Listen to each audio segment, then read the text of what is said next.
Joining me now is Ali Shihabi, Executive Director of the Arabia Foundation. He's the author of a new op-ed in the New York Times headlined, "What Saudi Arabia Needs to Hear from Trump." Ali, great to have you here this morning.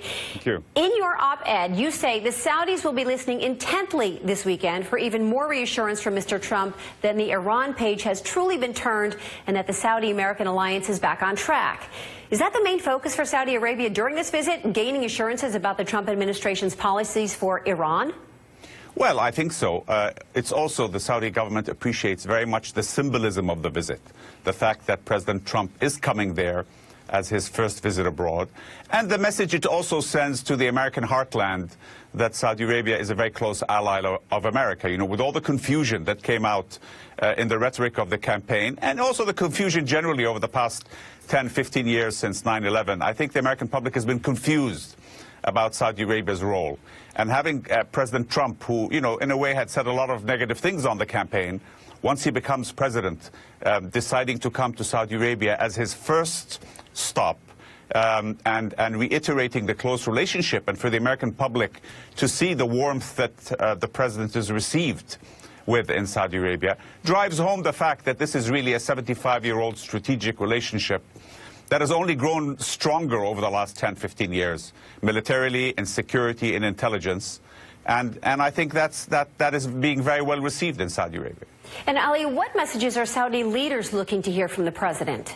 Well, I think a confirmation, really, of what the administration has expressed so far.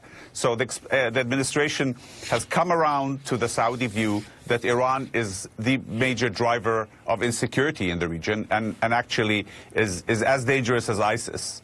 And the administration has you know, in the person of their Secretary of and their national security advisors have said that on numerous occasions. So I think that appreciation of joint risk that we see coming from Iran is very important, and we expect the president will be reiterating that.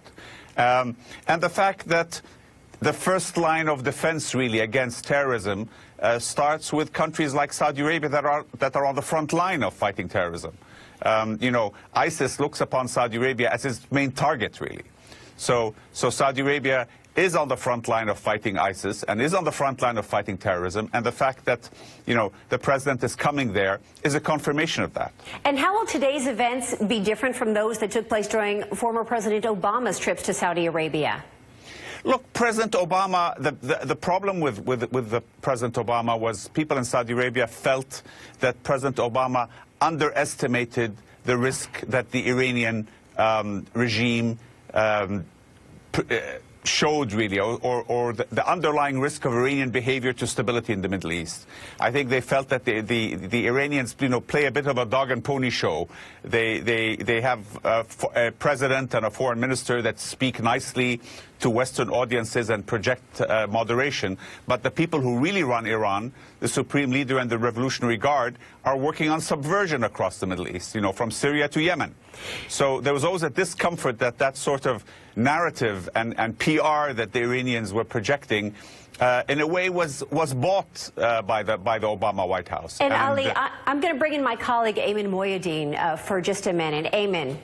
Ali, if I can ask you specifically about what the Saudis would like to see the United States play, particularly in the Yemen theater. Would they like to see the United States get involved militarily in Yemen, or what would be on the top of the list from the Saudi king's perspective on what the United States do to curb what you're describing as Iran's subversive actions in the region? Well, I don't think there's any expectation that the United States is going to have any boots on the ground. It's a question of increased intelligence sharing and a more maybe vigorous role by the U.S. Navy to interdict Iranian arms shipments that are being smuggled from Iran to Yemen. So I think those are the two. And obviously the supply of arms, the Obama administration had put those, particularly certain ammunition, precision ammunition, on hold.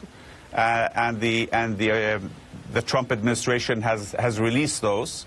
So I think that is what we're looking for, really, and nothing more elaborate than that. All right, we're going to come back with a